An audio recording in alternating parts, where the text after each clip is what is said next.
Former Vice President Mike Pence had just visited the border and he met with law enforcement in El Paso, Texas. In that group was Terrell County Sheriff Thaddeus Cleveland, who joins me now. Sheriff, what did Pence have to say at the border? Howdy, Stuart, and thank you for having me back. Look, Vice President Pence was there to make sure that America's still keeping the gas on the pedal with border security. There's been a lot of recent events come upon the news, not only here in the United States, but externally.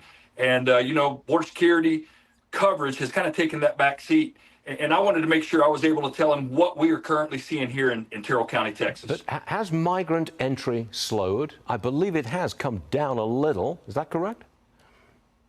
Yes, sir. It has come down a little. And look, we're starting to get to those summer months where the summertime really starts to dictate some of that flow just because of the extreme heat.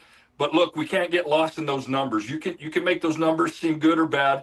We're still at over 1.4 million apprehensions.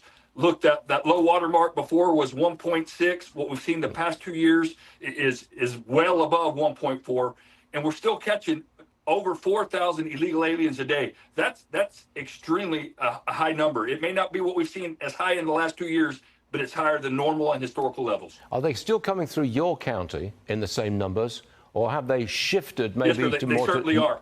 New Mexico, California, maybe shift over to there a little bit?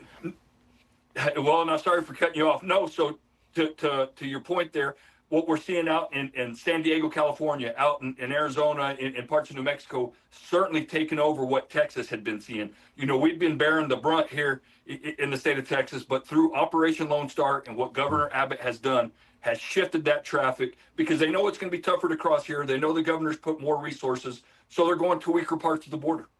What's the sentiment in Texas? Are they really gung-ho for Trump to build a wall? Or are there some who say, OK, look, we've got this situation, Biden created it, let it go? What's the sentiment?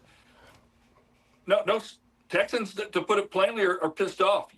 What we've seen over the last 3.5 years created by this administration has really impacted all of Texas. And I can speak that directly because of my local community and the impact it's had here. I've told you before, we're the 10th largest county. We have a population of 800, and we're finally up to 5 deputies because the governor's given us money to hire 2 additional. But it has a tremendous impact on all of our communities. And I'll tell you what, the border fence is a tool, but it's not an end-all. It's going to take more manpower, more resources, more technology, but also those partnerships at the federal, state, and local levels. Sheriff Thaddeus Cleveland, thanks so much for being with us. I know we'll see you again real soon. Thank you, Sheriff. Thank you, Stuart. God bless you.